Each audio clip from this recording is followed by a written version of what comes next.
Selamat datang di perkuliahan rekayasa perangkat lunak. Perkuliahan kali ini kita sudah masuk ke pertemuan keempat dan topik pembahasan untuk pertemuan keempat ini adalah Agile Software Development. Jadi pengembangan perangkat lunak dengan metode Agile. Nah, pada pertemuan awal-awal saya rasa saya sudah menjelaskan bahwa secara garis besar cara pengembangan perangkat lunak itu dibagi atas dua, ada yang plan driven, ada yang agile ini. Nah, untuk pertemuan ini kita membahas lebih detail untuk pengembangan perangkat lunak yang agile ini seperti apa. Apa tujuan perkuliahan untuk topik ini? Yang pertama adalah mahasiswa Anda diharapkan bisa memahami alasan kenapa kemudian ada lahirnya metode ini. Nah, kenapa kemudian di samping plan driven itu ada teknik pengembangan yang disebut dengan agile. Kemudian bisa tahu perbedaan antara plan driven dan agile. Nah, kalau misalnya diurut secara waktu munculnya metode pengembangan, itu yang lebih awal muncul itu adalah plan driven, baru kemudian belakangan ada agile ini. Kemudian yang ketiga, diharapkan Anda bisa tahu bagaimana cara menjalankan satu metode dari Agile Software Development yang disebut dengan Extreme Programming. Nah, yang ketiga, Anda diharapkan tahu kenapa kemudian Extreme Programming ini yang menjadi satu cara pengembangan perangkat lunak menjadi bagian dari metode Agile Software Development. Kemudian yang kelima itu ada yang disebut dengan pendekatan Scrum. Ini kayaknya sekarang lagi populer, lagi banyak dibicarakan. Mungkin ada yang pernah dengar tentang pendekatan ini. Nah, kemudian bagaimana diharapkan setelah mengikuti perkuliahan ini, Anda bisa tahu kenapa pendekatan Scrum ini masuk ke manajemen proyek Agile. Kemudian yang terakhir, diharapkan Anda bisa tahu masalah ketika metode Agile diimplementasikan untuk membangun perangkat lunak skala besar. Nah, jadi seperti yang kita ketahui, untuk perangkat lunak yang skala besar itu lebih disarankan ke plan driven, tapi karena ada beberapa, nanti ada dijelaskan, ada beberapa pertimbangan sehingga diinginkan untuk metode Agile ini juga bisa bisa digunakan untuk mengembangkan perangkat lunak skala besar. Nah, nanti ada dijabarkan masalah apa saja yang mungkin dihadapi oleh tim pengembang kalau menggunakan metode ini untuk pengembangan perangkat lunak yang skalanya skala besar. Nah, untuk topik Agile Software Development ini ada 5 topik yang akan bahas. Yang pertama adalah tentang metode Agile itu sendiri. Yang kemudian yang kedua ada plan driven sama Agile Development. Nanti ada sedikit penjelasan tentang perbandingan kedua metode ini sehingga Anda bisa tahu kemudian alasan menggunakan Agile Development dibandingkan dengan plan driven atau perbedaan antara dua metode pengembangan ini. Kemudian yang ketiga ada Extreme Programming. Extreme Programming ini adalah salah satu cara pengembangan perangkat lunak yang dia masuk ke bagian Agile Software Development. Yang kemudian keempat ada Agile Project Management. Di situ nanti ada dibahas tentang Scrum, pendekatan Scrum yang digunakan untuk pengembangan perangkat lunak. Dan yang terakhir ada Scaling Agile Methods. Nah, ini Scaling Agile Methods ini akan membahas bagaimana kalau misalnya si Agile metode yang masuk ke dalam Agile Development itu digunakan untuk mengembangkan perangkat lunak skala besar. Nah, termasuk tadi masalah-masalah yang mungkin timbul. Oke, yang pertama kita bahas kenapa kemudian munculnya teknik pengembangan yang disebut dengan Agile Software Development. Nah, salah satunya adalah karena kebutuhan akan pengembangan sistem yang cepat. Nah, kemudian mungkin kenapa kemudian perlu dikembangkan sistem dengan cepat. Nah, yang pertama alasannya di situ karena kesempatan. Jadi semakin banyaknya kesempatan yang muncul, tentu saja perusahaan-perusahaan pengembangan perangkat lunak harus kemudian bisa lebih cepat untuk menangkap kesempatan pengembangan perangkat lunak tersebut, dan kemudian itu lingkungan yang kompetitif. Jadi ini juga saling mendukung karena sudah semakin banyak juga perusahaan pengembangan perangkat lunak, sehingga tentu saja kompetisi untuk bisa mengembangkan sebuah perangkat lunak itu akan semakin tinggi. Jadi kalau masalahnya seperti ini, adanya kesempatan sama lingkungan yang kompetitif, maka diperlukan sebuah metode pengembangan perangkat lunak yang tentu saja bisa lebih cepat. Nah, seperti itu. Kemudian yang kedua adalah adanya kemudian pandangan bahwa sebenarnya kebutuhan perangkat lunak pada saat kita kembangkan itu sangat tidak mungkin dijabarkan secara lengkap di tahap awal. Nah, seperti yang kita ketahui, proses perangkat lunak itu kan diawali dengan analisis kebutuhan di tahap paling awal. Nah, sedangkan kalau plan driven itu kan dia mengutamakan mendefinisikan requirement-nya secara lengkap dulu. Jadi dipastikan bahwa tidak adanya perubahan perangkat lunak, perubahan kebutuhan perangkat lunak selama proses pengembangan, seperti itu. Jadi dilakukan secara detail di tahap rekayasa kebutuhan atau analisis kebutuhan di tahap paling awal.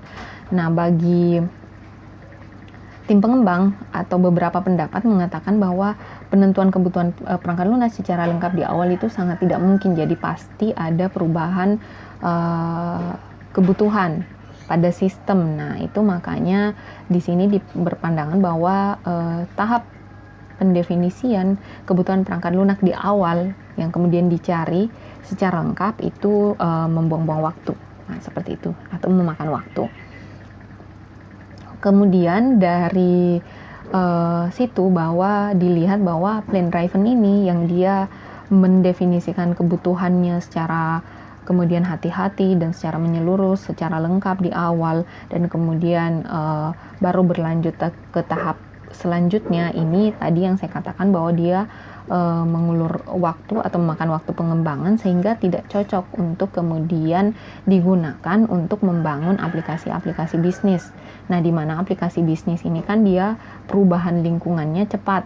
Nah, kalau perubahan lingkungannya cepat, otomatis bahwa kebutuhan perangkat lunak yang cepat, perubahan kebutuhan perangkat lunak yang cepat itu tidak bisa dihindari. Maka ada pandangan bahwa plan driven ini yang metodenya seperti itu, tahap-tahap perangkat lunaknya bertahap seperti itu dan secara menyeluruh untuk tiap tahapnya, itu tidak cocok untuk aplikasi bisnis.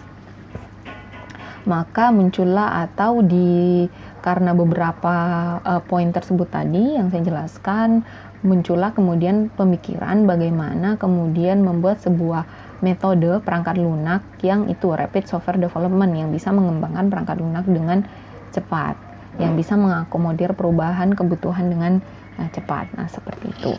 Nah, kemudian di sini ada karakteristik dari pengembangan perangkat lunak yang cepat. Jadi apa yang harus dimiliki oleh metode pengembangan perangkat lunak yang mampu kemudian mengembangkan perangkat lunak yang cepat. Yang pertama adalah spesifikasi desain sama implementasinya tidak kaku. Nah, apa maksudnya? Jadi kalau di plan driven itu kan mulai dari tahap spesifikasi, itu dijabarkan dulu, ditemukan dulu spesifikasinya dengan lengkap dan seterusnya, dihasilkan sebuah dokumen tentang spesifikasi yang detail, baru kemudian lanjut ke tahap desain. Nah, begitu juga dengan tahap desain. Jadi dirancang semua dulu, sistem secara keseluruhan berdasarkan spesifikasi yang dihasilkan, baru kemudian dilanjutkan ke tahap implementasi. Nah, ini yang kemudian dianggap kaku untuk metode plan driven. Jadi katanya kalau ingin mengembangkan perangkat lunak dengan cepat, nah ini salah satunya bahwa ketiga tahapan ini itu mestinya tidak kaku tadi. Jadi bisa saling dikerjakan secara beririsan. Jadi misalnya sambil spesifikasi itu tidak harus kemudian lengkap sekali, tidak harus detail, dan kemudian bisa lanjut ke tahap desain. Jadi bisa dikerjakan secara bersamaan. Jadi kalau misalnya spesifikasinya sudah memenuhi spesifikasi yang umum, yang standar yang ada di perangkat lunak tersebut, bisa lanjut ke desainnya, kemudian bisa langsung diimplementasikan sambil nanti kemudian menyusun spesifikasi perangkat lunak yang lain atau spesifikasi kebutuhan perangkat lunak yang lain. Nah, kemudian yang kedua adalah karakteristik dari pengembangan perangkat lunak yang cepat itu adalah sistem dibangun dalam beberapa versi. Jadi ini masuknya ke yang kalau ada yang masih ingat, ada yang incremental software development. Nah, itu kan menggunakan metode itu di mana pengembangan perangkat lunak dibangunnya beberapa versi-versi, di mana tiap versi nanti memuat fungsional-fungsional yang baru dari sistem. Nah, jadi ini juga termasuk dalam karakteristik pengembangan perangkat lunak secara cepat atau rapid software development. Jadi dibangunnya beberapa versi, kemudian pengguna sama stakeholder itu berperan dalam spesifikasi, menentukan apa yang harus ada di dalam setiap versi dan melakukan evaluasi setiap versi. Jadi kenapa pengguna dan stakeholder ini dipisah? Jadi stakeholder itu belum tentu kemudian dia menggunakan sistem secara langsung. Jadi untuk pengguna itu bisa lebih bervariasi. Misalnya dalam sistem informasi rumah sakit itu kan penggunanya bisa lebih dari satu entitas. Nah, sedangkan stakeholder berarti yang manajemen dari rumah sakit itu sendiri. Nah, untuk siapa yang berperan dalam tiap pengembangan di rapid software development itu tidak hanya penggunanya saja atau tidak hanya stakeholdernya saja, itu yang kedua-duanya. Jadi pengguna dan stakeholder itu berperan dalam menentukan spesifikasi sistem dan kemudian nanti melakukan evaluasi untuk tiap versinya. Kemudian yang ketiga adalah perancangan user interface-nya, dia menggunakan IDE atau Integrated Development Environment dan tool grafis. Jadi ya bisa dikatakan tidak dibangun dari awal UI-nya, tapi menggunakan tool-tool yang bisa dengan lebih mudah. Jadi pakai yang komponen-komponen, nanti tinggal membuat user interface-nya di situ. Jadi tidak dikodekan dari awal. Nah, mungkin contohnya menggunakan software-software seperti NetBeans, di mana di situ sudah ada komponen-komponen UI yang kita tinggal gunakan, tinggal ditarik saja dari komponennya ke lingkungan layar codingannya, seperti itu, layar pengembangannya. Atau menggunakan tool-tool grafis seperti pengembangan web. Itu kan ada beberapa tool-tool yang bisa digunakan untuk mengembangkan interface atau template dari website tersebut. Jadi tidak harus di coding dari awal. Nah, kemudian ada yang disebut dengan Agile Manifesto, atau ini adalah filosofi dari pengembangan metode pengembangan Agile ini. Nah, Agile Manifesto ini sama dengan deklarasi yang dilakukan oleh tim pengembang atau orang-orang software engineer yang kemudian memprakarsai lahirnya metode Agile ini. Atau mungkin kalau kita kan di kemerdekaan ada proklamasi, jadi pendeklarasian kemerdekaan negara kita. Nah, ini semacam Agile Manifesto ini semacam seperti itu. Jadi teks pendeklarasian adanya metode Agile ini. Nah, Agile Manifesto ini seperti apa? Jadi teksnya seperti itu yang ada di slide 5, nanti bisa dibaca sendiri. Jadi intinya dia mendeklarasikan bagaimana cara mengembangkan perangkat lunak yang lebih baik. Nah, seperti itu. Dengan ada beberapa poin yang menjadi landasan nilainya atau menjadi prinsip pengembangannya. Nah, itu bisa dilihat di slide 5. Katanya di situ dia lebih mengutamakan individual, jadi individualnya dan interaksi antar individunya. Nah, ini adalah tim pengembangnya dibandingkan dengan kemudian proses-proses pengembangan dan tool-tool yang digunakan. Kemudian lebih diutamakan langsung bekerja, ini lebih diutamakan bekerja ke pengerjaan perangkat lunaknya dibandingkan dengan misalnya dokumentasi secara lengkap. Nah, itu yang terjadi di Planraven. Kemudian ini lebih ke dia mengarahkan lebih ke kolaborasi dengan customer. Tadi ada penjelasan tentang rapid software development dibandingkan dengan negosiasi kontrak-kontrak perangkat lunak. Kemudian dia responding to change, lebih ke merespon ke perubahan yang mungkin terjadi, jadi lebih menerima bahwa memang software itu pasti terjadi perubahan dibandingkan dengan merancang dengan detail di awal untuk menghindari perubahan tersebut. Nah, jadi yang poin di sebelah kiri ini lebih diutamakan daripada kemudian poin di sebelah kanan. Ini bukan dipertimbangkan tetapi lebih diutamakan. Nah, jadi Agile Manifesto ini yang menjadi kemudian landasan pengembangan perangkat lunak dengan metode Agile ini. Jadi mengutamakannya di sisi mana? Seperti itu. Nah, ini ada sedikit penjelasan tentang metode agile di slide 6. Jadi kalau metode konvensional atau bisa dikatakan yang tadi, yang plan driven itu, dia mulai lahirnya ada di jabakannya di tahun 80-an sampai awal 90-an. Kemudian metode agile ini sendiri itu baru kemudian diusulkan, baru mulai ada penamaannya mulai dari tahun 90-an.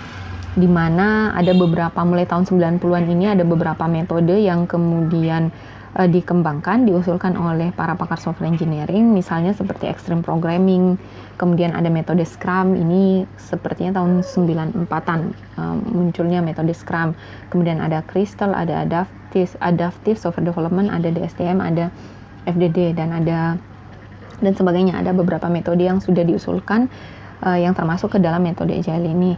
Tapi nanti yang akan dibahas di perkuliahan ini hanya 2 metode saja, extreme programming sama Scrum. Kalau ada yang ingin lebih mengetahui metode lainnya, nanti bisa dicari referensinya sendiri. Kemudian di situ di poin ketiga ada karakteristik metode agile. Jadi metode sebagai metode pengembangan perangkat lunak yang masuk ke dalam metode agile itu ada beberapa karakteristik dalam pengembangannya. Jadi metode ini ada ciri-cirinya seperti itu. Yang pertama adalah metode yang termasuk ke dalam metode agile, dia fokusnya pada perangkat lunak, bukan di perancangan sama dokumentasinya. Nah, dari sini sudah ada gambaran bahwa lebih berfokus ke kalau bisa dilihat dari sisi proses perangkat lunak, itu kan ada implementasi, perancangan, dan sebagainya. Dia fokusnya ke implementasinya, bukan ke misalnya perancangan yang lebih detail dan kemudian dokumentasi yang lengkap. Jadi dia fokusnya ke pengembangan perangkat lunaknya, implementasi perangkat lunaknya. Kemudian yang kedua adalah mengembangkan perangkat lunak dengan membuat beberapa versi atau disebut dengan increment.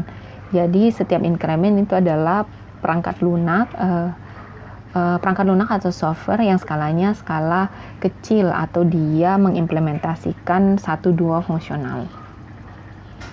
Kemudian untuk incrementnya itu atau untuk setiap versinya itu dirilis tiap 2-3 minggu. Jadi bisa dikatakan bahwa si customernya bisa langsung memperoleh atau melihat atau menggunakan perangkat lunak itu dalam waktu yang lumayan singkat. Jadi 2-3 minggu sudah bisa melihat bentuk perangkat lunaknya seperti apa, walaupun mungkin fungsinya belum menyeluruh. Tetapi ya seperti pada metode increment saya jelaskan bahwa yang menjadi increment awal atau versi awal itu biasanya diidentifikasi fungsi yang paling penting di perangkat lunak tersebut. Nah, contohnya mungkin kalau di aplikasi perbankan kita mau kembangkan pakai sistem agile, diidentifikasi kira-kira fungsi apa yang paling utama. Nah, kalau di perbankan yang paling utama itu menurut beberapa sumber itu adalah fungsi pengecekan saldo. Jadi fungsi menampilkan saldo pelanggan. Nah, karena kenapa itu utama? Karena fungsi-fungsi lainnya seperti misalnya penarikan, penyetoran, dan mungkin fungsi-fungsi lain dalam perbankan itu pasti melibatkan fungsi ini. Jadi pengecekan atau melihat saldo dari nasabah. Nah, ini dikatakan bahwa fungsi ini adalah fungsi yang paling utama. Jadi ini yang dikembangkan di paling awal kalau menggunakan metode agile. Jadi increment awal, versi awal adalah versi mengecek saldo nasabah. Kemudian yang keempat, karakteristiknya adalah bisa mendapat feedback lebih cepat dari customer. Nah, kenapa bisa demikian ya? Tadi karena ada di poin ketiga, yaitu rilisnya untuk setiap versi itu 2-3 minggu. Berarti rilis paling awal itu minimal itu sudah ada di 3 minggu awal proses pengembangan perangkat lunak. Nah, kalau customernya sudah bisa melihat bentuk perangkat lunaknya seperti apa, jadi bisa langsung dapat feedback atau masukan seperti apa perangkat lunak yang dihasilkan. Yang kelima adalah meminimalkan dokumentasi melalui komunikasi informal. Jadi kan dokumentasi kalau yang di plan driven itu digunakan sebagai acuan untuk tahap pengembangan berikutnya. Nah, kalau di metode agile ini lebih dengan komunikasi secara informal, jadi bukan secara tertulis atau dokumentasi secara rinci. Mungkin bisa dikatakan ya melalui bercakap-cakap dengan tim yang terlibat dalam pengembangan seperti itu. Nah, kemudian yang terakhir ada meminimalkan formal meeting dan dokumentasi tertulis. Nah, ini mirip dengan yang poin ke-5.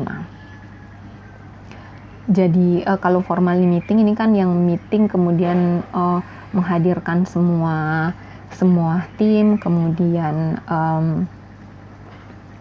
ada susunan meetingnya dan sebagainya, ada penulisan hasil meeting dan sebagainya. Nah, kalau agile ini lebih ke meetingnya tapi yang tidak terlalu formal. Jadi sama dengan misalnya mengadakan pertemuan di suatu tempat atau ngobrol santai dengan rekan-rekan tim pengembang. Nah, kalau metode agile meetingnya lebih ke arah situ. Oke. Nah, selanjutnya tadi sudah ada ditampilkan dijelaskan karakteristik dari metode agile ini seperti apa dalam pengembangan perangkat lunak. Nah, ini dilihat bahwa apa saja yang kemudian bisa perangkat lunak seperti apa yang kemudian cocok untuk menggunakan metode agile sebagai metode pengembangan perangkat lunak. Nah, di situ ada 3 poin. Jadi kapan metode agile ini dikatakan dia ini cocok untuk mengembangkan perangkat lunak yang akan kita kembangkan, seperti itu. Nah, yang pertama adalah dilihat dari skala dari produk perangkat lunak yang akan dikembangkan. Kalau dia skalanya kecil atau menengah, itu berarti bisa mempertimbangkan metode agile ini untuk pengembangan perangkat lunak. Nah, kemudian bagaimana menentukan skala produknya itu kecil atau menengah? Ya sebenarnya bisa ditentukan sendiri sama tim pengembangnya melalui pengalaman dari produk yang dikembangkan. Nah, itu biasanya bisa dilihat dari fungsi yang dicakup. Jadi tentu saja semakin fungsinya rumit, semakin kemudian banyak fungsi yang harus diakomodir, itu tentu saja skala dari perangkat lunaknya itu akan semakin besar. Bisa juga dilihat dari pengguna yang terlibat, pengguna yang akan menggunakan sistem, itu bisa menentukan juga skala perangkat lunak yang akan dikembangkan.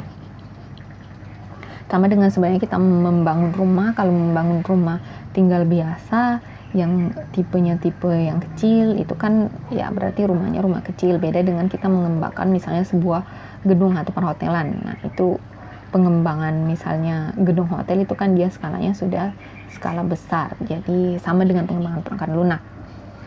Ada yang skalanya kecil, menengah, ada juga yang besar. Nah, untuk skala kecil atau menengah itu masih bisa diakomodir atau cocok untuk metode pengembangan agile ini. Kemudian yang kedua dilihat dari sisi pelanggan. Nah, tadi dikatakan bahwa metode agile ini sangat bergantung atau karakteristiknya dia bergantung pada keterlibatan pengguna sama stakeholdernya. Jadi ini harus dilihat juga di lingkungan pengembang, perangkat lunak yang akan dikembangkan, apakah ada komitmen di sisi pelanggannya untuk mau ikut terlibat dalam pengembangan perangkat lunak. Kita lihat kalau misalnya pelanggannya kayaknya akan sibuk sendiri, jadi tidak punya waktu terlibat dalam pengembangan perangkat lunak karena mungkin pekerjaannya di perusahaannya itu sendiri sudah sangat banyak. Nah, itu mungkin bisa difikirkan lagi apakah menggunakan metode ini untuk pengembangan perangkat lunak. Tapi kalau misalnya pelanggannya punya komitmen yang jelas, dia mau ikut terlibat dalam penentuan kebutuhan dan pengujian, nah ini bisa menggunakan metode ini. Kemudian yang ketiga adalah tidak banyak aturan atau regulasi eksternal. Jadi dilihat apakah kemudian pengembangan perangkat lunak ini harus kemudian memasukkan pertimbangan regulasi eksternal dari perusahaan lain atau pemerintah. Nah, seperti itu. Jadi misalnya untuk mengembangkan perangkat lunak, misalnya untuk pesawat terbang, itu kan harus perangkat lunak yang dikembangkan punya punya persetujuan dengan sebuah kalau saya tidak salah federasinya namanya FAA. Jadi itu federasi terkait dengan pengaturan penerbangan. Nah, itu harus perangkat lunak yang dikembangkan melalui penilaian oleh regulasi tersebut, badan tersebut, bisa dikatakan seperti itu. Nah, ini dikatakan regulasi eksternal. Atau misalnya pengembangan perangkat lunak yang akan diterapkan di rumah sakit misalnya, nah itu kalau ada regulasi yang mengatur itu, misalnya dari Kementerian Kesehatan lah, atau misalnya dari federasi kedokteran lah atau organisasi kedokteran. Nah, ini yang dimaksud dengan regulasi eksternal. Jadi kalau tidak banyak aturan yang harus dimasukkan ke dalam perangkat lunak tersebut, atau tidak banyak kemudian regulasi eksternal yang harus dipenuhi oleh perangkat lunak tersebut, nah itu bisa kemudian mempertimbangkan penerapan metode agile ini. Nah, di slide 8 itu dia ada prinsip-prinsip metode agile. Jadi ada 5 poin yang kemudian prinsip atau aturan dalam metode agile. Nah, ini kayaknya sudah ada secara implisit dijelaskan di slide-slide sebelumnya. Yang pertama adalah customer involvement, jadi ada keterlibatan customer dalam pengembangannya. Apa yang dilakukan oleh customer tadi selain menentukan kebutuhan, kemudian terlibat dalam pengujian atau yang di sini disebut dengan evaluasi sistem, juga terlibat dalam menentukan prioritas kebutuhan.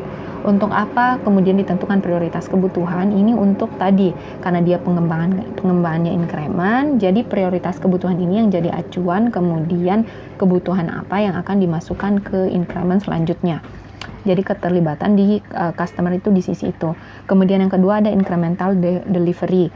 Nah, ini yang tadi dijabarkan bahwa sistem akan dideliver ke pelanggan itu secara incremental atau secara per versi seperti itu.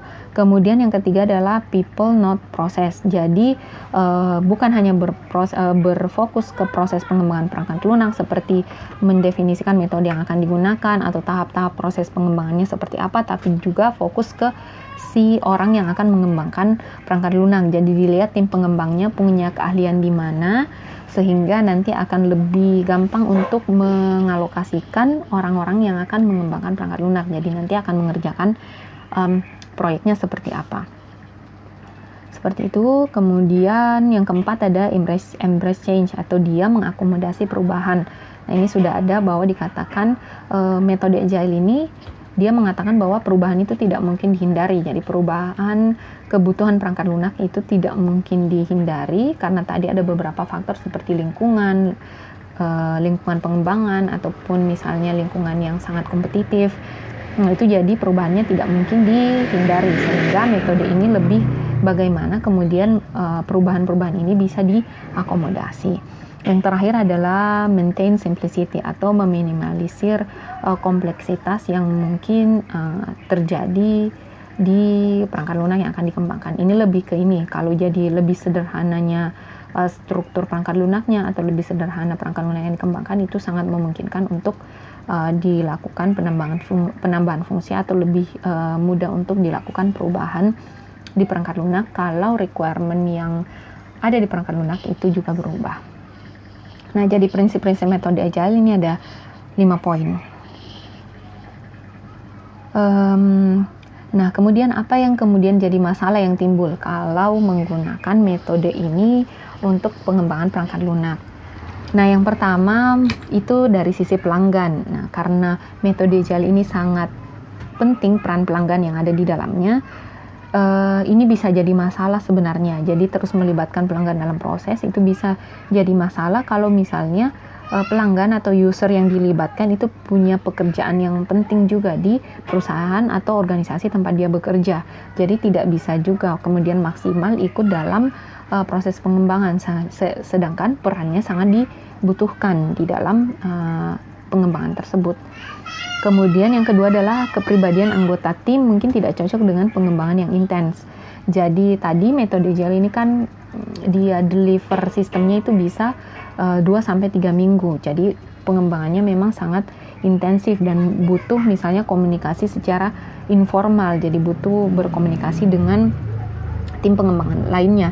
Nah, mungkin ada kepribadian anggota tim pengembang yang tidak cocok dengan prinsip metode agile ini. Jadi bisa juga menjadi kendala misalnya di bagian komunikasi yang intens. Jadi kalau pengembangan metode agile ini kan tidak terlalu menekankan ke dokumentasi yang detail, maka dia mengandalkan tadi komunikasi yang intens dengan tim pengembang lainnya.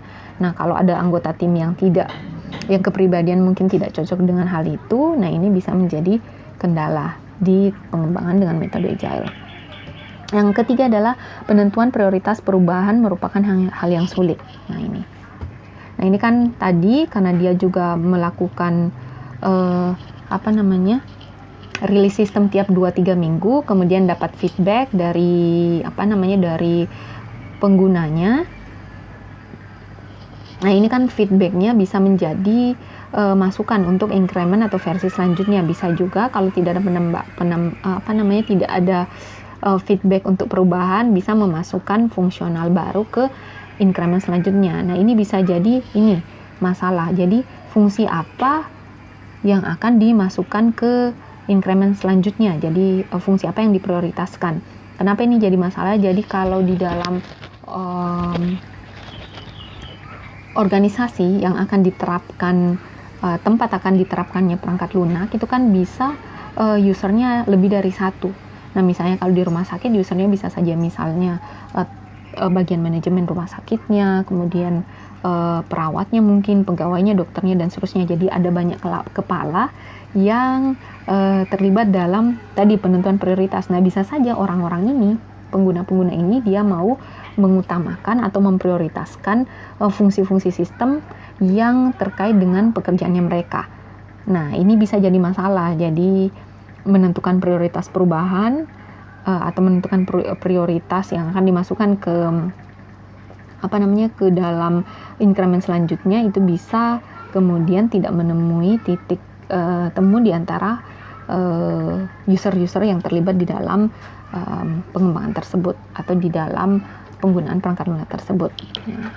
Tapi kalau misalnya gampang menentukan kesepakatan atau sudah diprioritaskan lebih awal, nah itu tidak menjadi masalah. Tapi ini bisa jadi masalah kalau misalnya masing-masing pengguna itu punya prioritas perubahan perangkat lunaknya atau feedbacknya masing-masing. Yang keempat adalah mempertahankan kemudahan membutuhkan usaha lebih.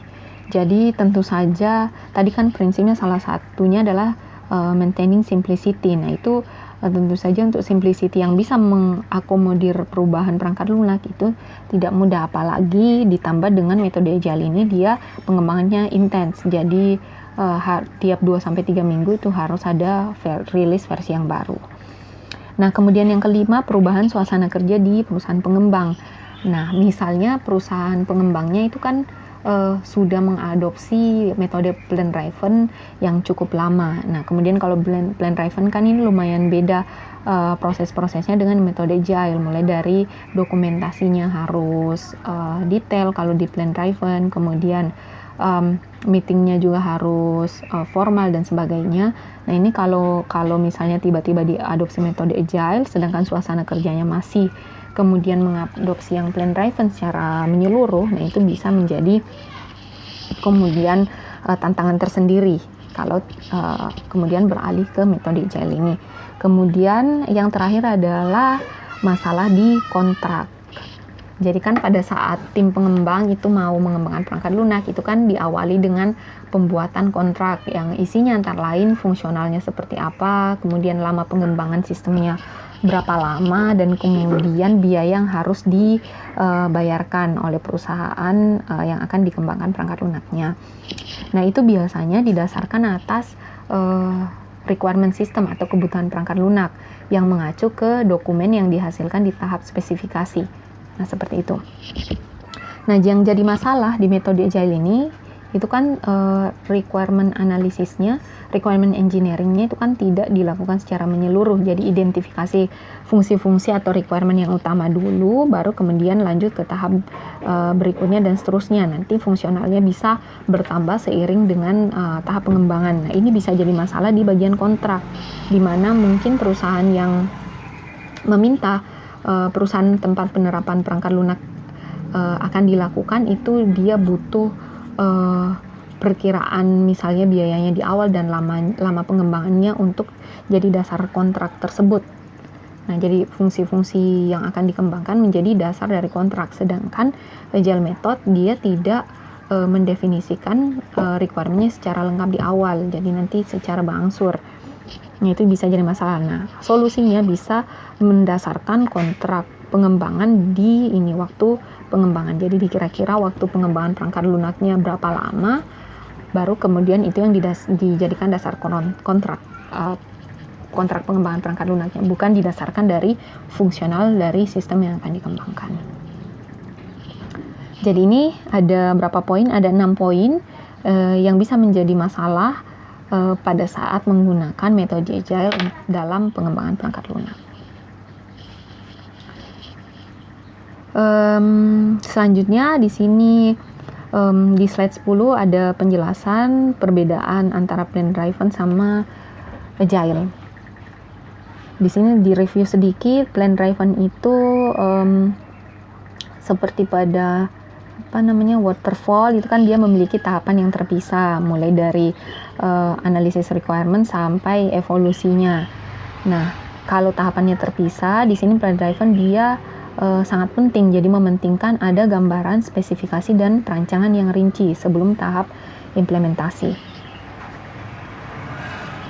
Jadi di tahap analisis requirement itu menghasilkan dokumen spesifikasi yang rinci, kemudian di perancangan juga ada perancangan sistem secara rinci, kemudian dari spesifikasi sama perancangan ini baru dari dasar itu dilakukan implementasi atau pengkodean sistem. Nah, itu kalau plan driven. Sedangkan kalau agile intinya bukan di situ punya gambaran spesifikasi dan perancangan yang inti, tapi dia intinya lebih ke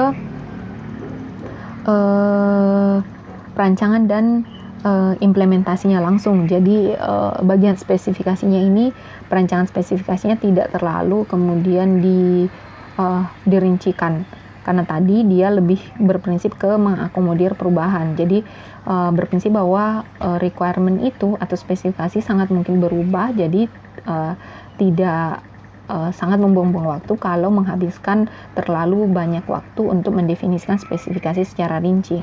Nah, seperti itu. Jadi kalau agile intinya ada di perancangan sama implementasi. Jadi di sini bisa dilihat kalau bawa ke sisi proses perangkat lunak bisa kelihatan yang menjadi kemudian inti dari proses perangkat lunak berdasarkan dari metode pengembangan. Tetapi tidak kemudian dikatakan bahwa plan driven itu tidak bisa digunakan, kemudian yang paling baik itu agile. Tapi bisa kemudian saling mendukung karena masing-masing metode ini punya kelemahan dan kelebihannya masing-masing. Jadi secara penerapannya itu menurut bukunya Summerfield dan menurut pengalamannya beliau dalam pengembangan perangkat lunak, ternyata plan driven ini bisa kemudian mendukung metode agile. Jadi walaupun digunakan metode agile untuk pengembangan perangkat lunak, tapi ada beberapa hal di metode plan driven yang bisa dimasukkan. Jadi hal-hal positif yang ada di plan driven yang bisa dimasukkan dalam proses pengembangan metode agile. Nah, kalau mau lihat gambarannya, mungkin perbedaannya bisa lihat di gambar di slide 11. Untuk yang di atas itu adalah plan based development, di mana bisa dilihat di sini requirement engineering-nya bisa dilakukan secara berulang-ulang sampai dinyatakan bahwa requirementnya ini sudah cukup dan sudah detail dan sudah menyeluruh. Nah, kemudian nanti baru dihasilkan spesifikasi kebutuhan dalam bentuk dokumen. Nah, dari spesifikasi kebutuhan ini, dokumen ini baru kemudian jadi acuan untuk perancangan dan implementasi. Kemudian perancangan implementasi ini dilakukan juga sampai berulang-ulang, nanti ketemu masalah, mungkin harus ada perubahan di requirement, nanti kembali lagi di requirement engineering, dan begini seterusnya. Sedangkan kalau agile development bisa dilihat dia lebih fleksibel, jadi tidak kemudian hanya di requirement engineering saja, fokusnya di situ secara detail, baru tahap selanjutnya jadi bisa saling beririsan prosesnya seperti ini. Jadi bisa requirement engineering, kemudian sudah diperoleh requirement yang intinya dulu, baru langsung dirancang, kemudian diimplementasi, baru kembali lagi melihat rincian requirement engineering requirement yang mungkin.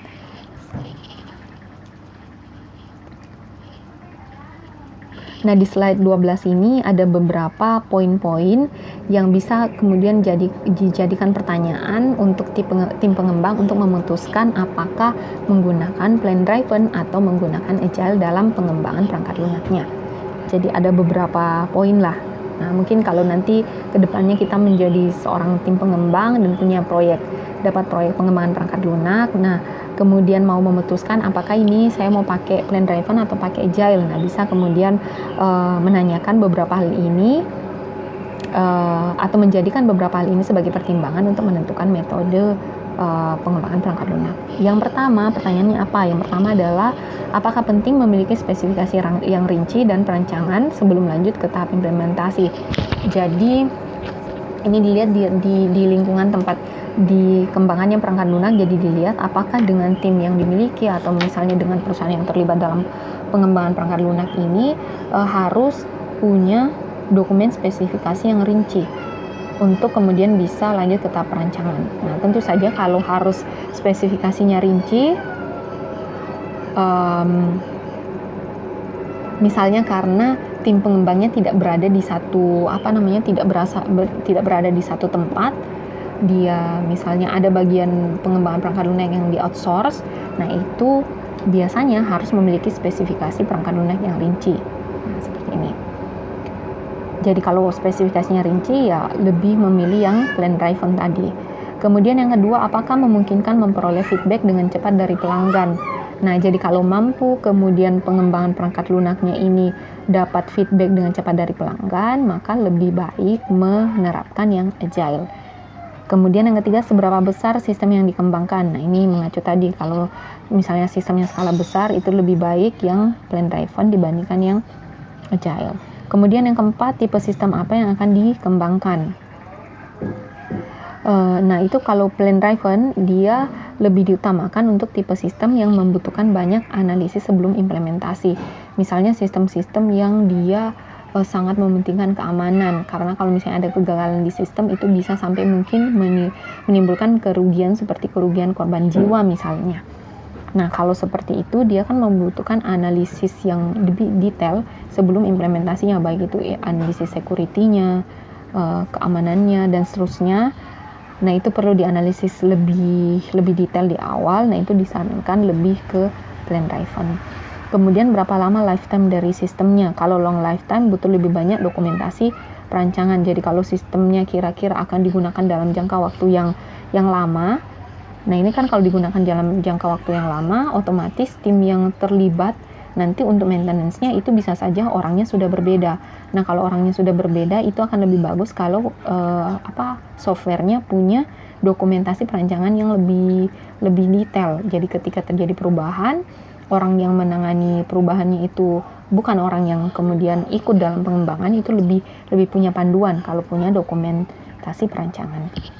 Yang Yang ke-6 itu adalah teknologi apa saja yang tersedia untuk mendukung pengembangan sistem. Jadi seperti yang diketahui, metode agile itu sangat mengandalkan juga tools-tools yang terkait dengan perancangan. Jadi contohnya sekarang kan ada seperti di NetBeans ataupun di Eclipse, itu tool IDE yang kemudian bisa menghasilkan dokumen perancangan dari kode yang dituliskan. Nah, ketika sangat mendukung tool-tool tersebut, itu bisa mempertimbangkan metode agile. Kemudian selanjutnya, ini tadi saya sudah jelaskan tersedikit bagaimana pengaturan tim pengembang.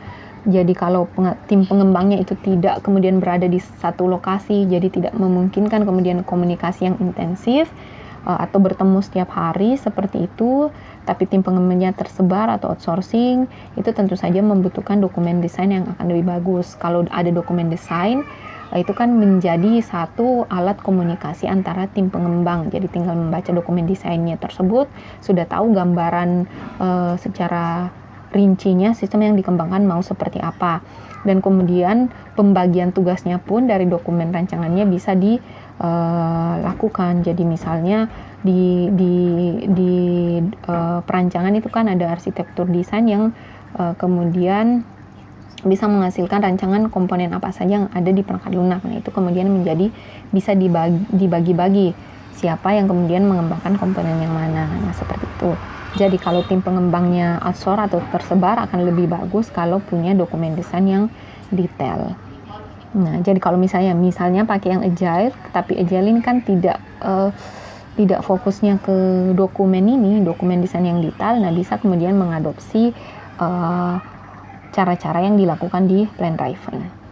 Kemudian selanjutnya, apakah ada masalah pada budaya kerja terkait pengembangan sistem? Nah, ini tadi yang terkait dengan mungkin tim pengembangnya sudah lama menggunakan metode yang plan driven sehingga agak ada sedikit kesulitan kalau langsung kemudian menggunakan yang metode agile. Nah, selanjutnya bagaimana kemampuan tim pengembang itu dilihat dari sisi desainer sama programmer.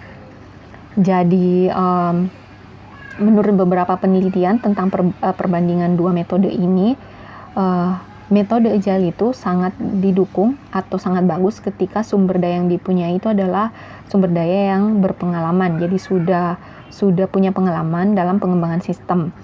Jadi di sini katakan agile membutuhkan orang-orang dengan kemampuan yang lebih mumpuni. Karena tadi dokumentasinya sebenarnya kalau di agile kan tidak terlalu detail. Jadi walaupun dokumentasinya tidak terlalu detail, tapi kalau tim pengembang yang terlibat di dalam agile itu sudah punya pengalaman yang banyak dalam pengembangan sistem, jadi sudah punya gambaran apabila ada sistem yang akan dikembangkan. Nah, beda dengan misalnya kalau tim pengembangannya lebih banyak adanya junior programmer. Kalau junior programmer itu kan pengalamannya masih sedikit, jadi butuh misalnya dokumentasi yang lebih detail. Jadi butuh pengarahan, bisa dikatakan pengarahan yang lebih detail, di mana pengarahannya ini tergambar di dalam dokumentasi perancangan atau dokumentasi spesifikasi. Jadi kalau agile itu akan lebih baik diterapkan kalau lebih banyak orang-orang dengan kemampuan yang lebih mumpuni atau lebih berpengalaman, sedangkan kalau misalnya di tim pengembangannya banyak yang junior programming, itu lebih disarankan untuk punya dokumen spesifikasi sama dokumen perancangan yang lebih detail. Seperti itu. Selanjutnya, apakah sistem terkait dengan regulasi eksternal? Nah, ini tadi sudah dijabarkan kalau misalnya ada butuh dokumentasi, ada perlu persetujuan dari regulasi eksternal terkait dengan aplikasi yang dikembangkan, itu sangat dibutuhkan dokumentasi yang lebih rinci, sedangkan dokumentasi yang lebih rinci itu dihasilkan dari penerapan yang plan driven. Seperti itu. Oke, selanjutnya kita masuk ke penjelasan terkait dengan salah satu metode yang termasuk ke dalam Agile Software Development yang disebut dengan Extreme Programming atau disingkat dengan XP. Jadi metode ini pertama kali diusulkan oleh Beck tahun 2000 dan sekarang menjadi salah satu metode Agile yang paling banyak digunakan dalam proses pembuatan atau pengembangan perangkat lunak. Kemudian karena ini termasuk di dalam metode Agile, jadi dia menerapkan juga atau dia menerapkan atau menjadikan panduan prinsip-prinsip dan karakteristik dari Agile Software Development. Nah, bisa dilihat di situ poinnya. Tetapi ada kata ekstrimnya di situ. Jadi apa maksud dari extreme programming ini? Jadi di situ ada 3 poin. Kenapa kemudian metode ini dikatakan extreme programming? Yang pertama adalah versi baru itu dibangun, diintegrasikan dan diuji setiap hari. Mungkin kalau tadi di prinsip atau karakteristik dari Agile Software Development itu kan dikatakan 2-3 minggu rilisnya. Nah, kalau ini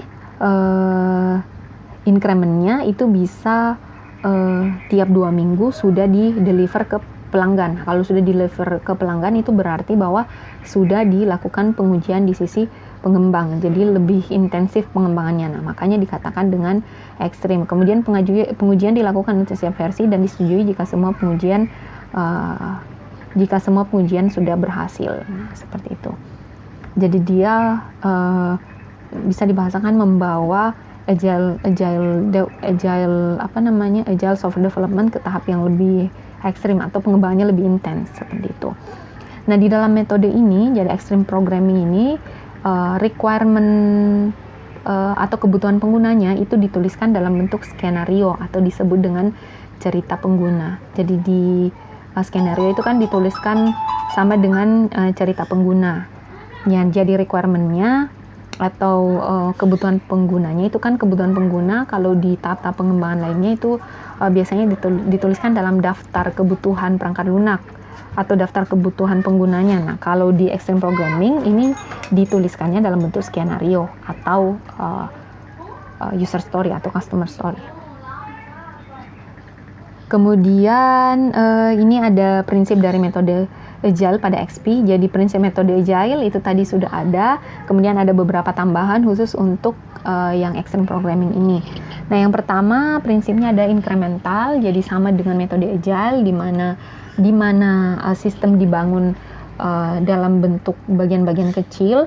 Tapi di sini kalau di XP tadi karena ada ekstrimnya, jadi dia di deliver lebih sering. Tadi sampai bisa cukup 2 minggu, kemudian sudah ada versi baru untuk perangkat lunak yang dikembangkan. Kemudian untuk versinya itu sendiri, itu kan dia mengacu ke fungsional sistem yang akan ditambahkan. Nah, fungsional sistem ini dia mengacu ke skenario. Jadi tadi kebutuhan perangkat lunaknya dia diimplementasikan, digambarkannya dalam bentuk skenario. Kemudian yang kedua, pelanggannya terlibat terus-menerus dalam proses pengembangan. Dan kemudian selain itu dia terlibat juga dalam acceptance testing. Nah, ini acceptance testing adalah pengujian yang diuji cobakan secara langsung oleh perwakilan pelanggan atau perwakilan user yang akan menggunakan sistem dengan menggunakan data-data yang real. Nah, seperti itu. Jadi terlibat di proses pengembangan secara terus-menerus, kemudian juga terlibat dalam pengujian acceptance. Makanya pelanggan di dalam extreme programming ataupun di Agile ini dia masuk ke tim pengembang. Jadi bukan kemudian orang yang ada di luar tim pengembang, tapi ini juga pelanggan itu masuk ke dalam tim pengembang itu sendiri. Kemudian yang ketiga adalah dia mendukung yang disebut dengan pair programming. Pair programming ini singkatnya adalah dalam melakukan pengkodean itu programmernya dipasangkan. Jadi misalnya untuk diberi tanggung jawab untuk mengembangkan satu fungsional, maka fungsional tersebut dikerjakan oleh sepasang programmer. Kemudian nanti fungsional lain dikerjakan oleh sepasang programmer lainnya. Jadi ini disebut dengan mendukung pair programming.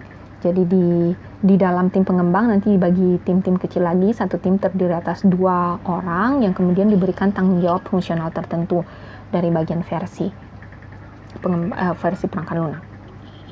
Kemudian yang keempat, perubahan ditangani dengan merilis sistem secara reguler. Jadi untuk menghandle tadi perubahan-perubahan kebutuhan itu ada teknik yang digunakan. Yang pertama adalah caranya jadi rilis sistem secara reguler sehingga dapat mendapat feedback dari penggunanya, perubahannya akan seperti apa. Kemudian ada test first development. Test first development ini adalah sebelum pengembangan itu sudah dibangun skenario pengujiannya itu kira-kira seperti apa. Kemudian ada refactoring ada dijelaskan di bawah apa saja yang dilakukan. Intinya ini adalah memperbaiki kode-kode yang diubah seperti itu. Kemudian selanjutnya adalah integrasi sistem dengan fungsi baru secara berkelanjutan. Jadi tiap merilis versi baru itu diintegrasikan dengan versi sebelumnya. Kemudian dia mengutamakan kemudahan. Nah, kemudian karena mengutamakan kemudahan, maka sebaiknya dilakukan refactoring secara berkelanjutan dan kemudian dilakukan perancangan sistem yang kemudian mendukung kalau terjadi perubahan kebutuhan. Nah, refactoring ini apa saja? Tadi dikatakan bahwa ini salah satu prinsip yang mendukung extreme programming, yaitu contoh-contohnya misalnya mengatur hierarki kelas. Kan kalau di object programming itu kan object oriented programming atau konsep orientasi objek itu kan perangkat lunaknya bisa dibagi atas kelas, di mana kelas-kelasnya bisa punya kelas induk dan kelas anak. Nah, seperti itu. Nah, pengaturan kelas-kelas ini itu bisa memungkinkan tidak menuliskan kode program secara berulang. Nah, semoga sudah ketemu sama mata kuliah pemrograman berorientasi objek, jadi bisa dapat idenya apa yang dimaksud dengan mengatur hierarki kelas. Seperti ini. Jadi mengatur hierarki kelas itu bisa kemudian meminimalisir penulisan kode yang berulang. Kemudian menyesuaikan perubahan atribut dan metode. Nah, biasanya kalau kita membuat kode program, kemudian kita bisa merename atribut sama metode atribut ini variabel, bisa dikatakan menjadi merename variabel ataupun nama metode di suatu kelas. Nah, misalnya itu kan di kelas lain metode tersebut atau atribut tersebut itu digunakan juga. Nah, proses perubahan di kelas induk kemudian disesuaikan dengan di kelas lain yang menggunakan metode atau atribut tersebut, itu dikatakan dengan refactoring. Jadi jangan sampai atribut sama metode di kelas induknya itu dirubah, tetapi kelas yang menggunakan atribut sama metode tersebut itu tidak dirubah namanya. Ini bisa menimbulkan error. Nah, perubahan ini disebut dengan refactoring. Nah, proses refactoring sendiri untuk tools IDE ada yang sudah otomatis, contohnya menggunakan Eclipse sama menggunakan NetBeans. Ini dua yang pernah saya gunakan. Jadi ketika kita merename suatu metode, maka dia akan bisa otomatis ikut merename metode lain atau barisan kode program lain yang menggunakan metode tersebut. Kemudian refactoring juga adalah penggantian kode dengan pemanggilan ke metode di library. Misalnya ada kode program yang diganti dengan penggunaan library tertentu. Nah, ini juga harus dicek, kemudian dilakukan perubahan tersebut. Nah, ini kira-kira yang masuk ke dalam refactoring. Nah, untuk melakukan pengembangan perangkat lunak dengan metode extreme programming, ada beberapa prinsip yang diterapkan atau aturan-aturan pengembangan. Nah, ini seperti incremental planning. Nah, tadi sudah dijelaskan bahwa pengembangannya secara increment, kemudian small release, di mana release-nya dalam bentuk versi-versi kecil yang misalnya memuat fungsional tertentu berdasarkan dari prioritasnya. Kemudian ada simple design, jadi merancang dengan sederhana yang bisa mengakomodir kalau ada perubahan pada sistem. Kemudian ada task force development, ada refactoring, ada pair programming. Ini tadi sudah dijelaskan. Kemudian ada collective ownership. Ini kenapa dikatakan collective ownership? Jadi ketika dilakukan pemrograman secara berpasangan seperti ini, jadi pair programming, maka si tim pengembang itu memiliki rasa kepemilikan terhadap aplikasi yang dikembangkan. Karena dia ikut programming secara langsung, bisa kemudian kalau pair programming itu dia bisa mereview kemudian kode yang dituliskan oleh tim lain. Nah, seperti itu. Jadi ini lebih meningkatkan rasa kepemilikan ke sistem yang dikembangkan. Dan ini bagus dalam proses pengembangan. Kemudian ada continuous integration, di mana tadi ketika beberapa versi dikembangkan, jadi tiap versi yang dikembangkan selesai nanti akan diintegrasikan dengan versi sebelumnya. Jadi fungsionalnya akan terus bertambah yang diakomodir dalam sistem. Kemudian ada sustainable pace, jadi fase pengembangannya itu berkelanjutan seperti tadi. Jadi dia dikembangkan tiap 2 minggu itu dirilis sehingga menghindari adanya kelebihan waktu pengembangan. Kemudian ada on-site customer, jadi customernya terlibat langsung di dalam pengembangan. Nah, seperti itu. Nah, untuk extreme programming, langkah-langkah dalam pengembangan perangkat lunaknya seperti apa, itu tergambar di di diagram slide 17. Jadi awalnya memilih dulu user story yang akan dirilis untuk setiap versi. Jadi user story ini menggambarkan tadi requirement atau fungsional yang akan diimplementasikan. Kemudian story tersebut itu akan dipecah-pecah menjadi tas-tas, tugas-tugas seperti itu. Nanti ada contohnya di slide selanjutnya. Kemudian direncanakan rilisnya kapan.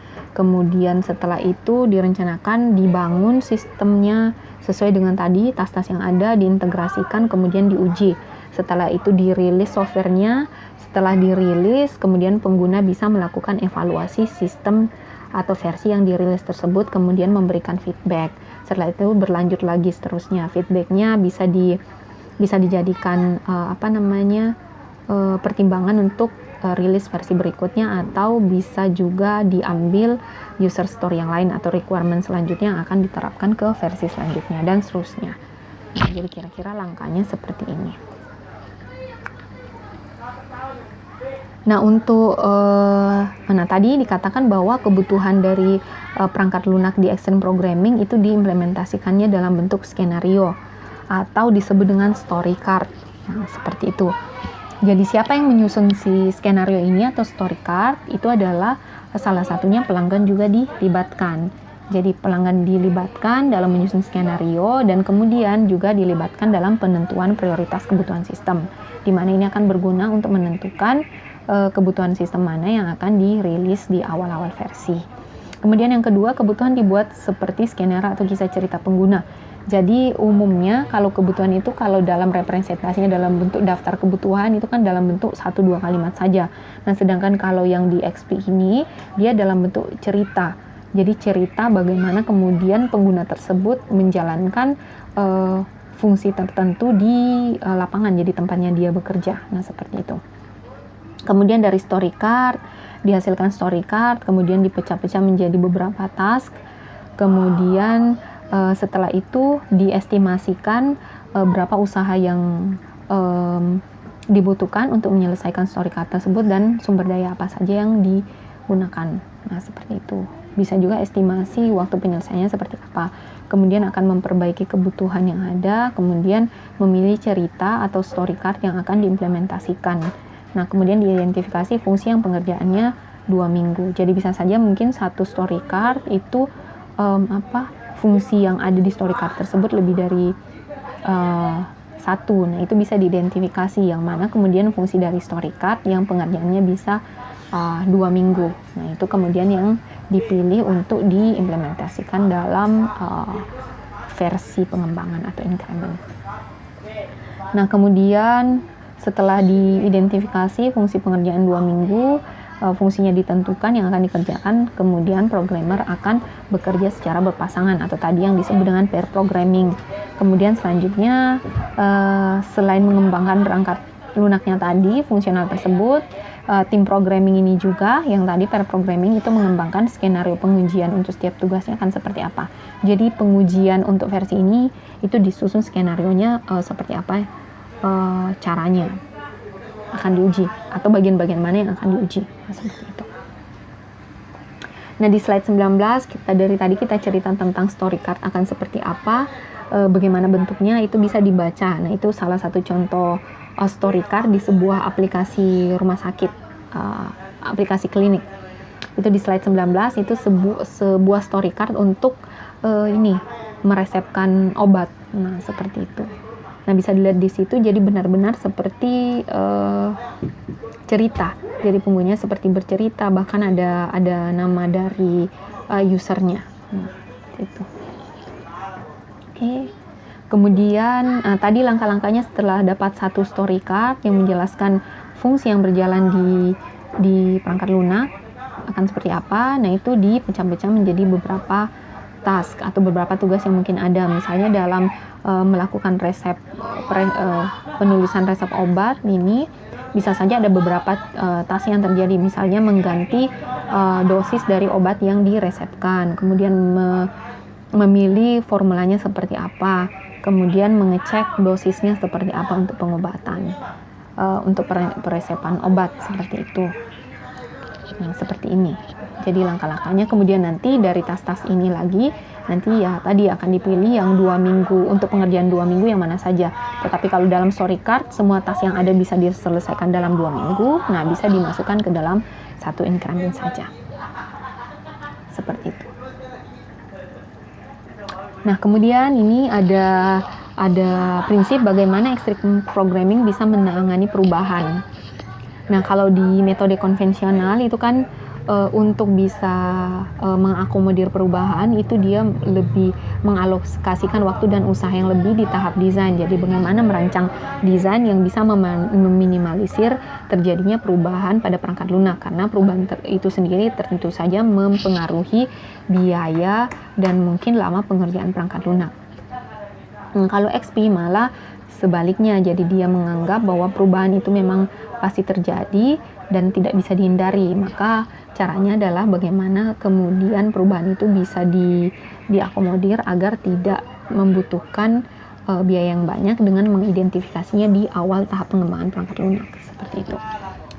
Nah, caranya salah satunya adalah menggunakan tadi konsep refactoring. Nah, tadi sudah dijelaskan refactoring itu apa saja. Jadi menerapkan konsep refactoring ini supaya perubahannya akan lebih mudah diimplementasikan dalam pengembangan perangkat lunak.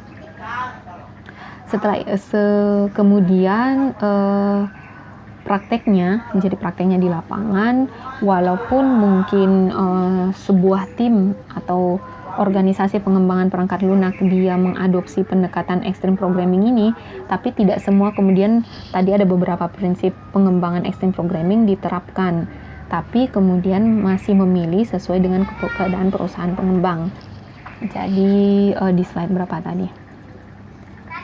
Di slide ini, jadi ini pelaksanaan extreme programming, ini ada beberapa hal yang diterapkan dalam extreme programming. Nah, pada kenyataannya atau di lapangan tidak semua kemudian hal-hal ini diterapkan apabila memilih extreme programming sebagai metode untuk pengembangan perangkat lunak.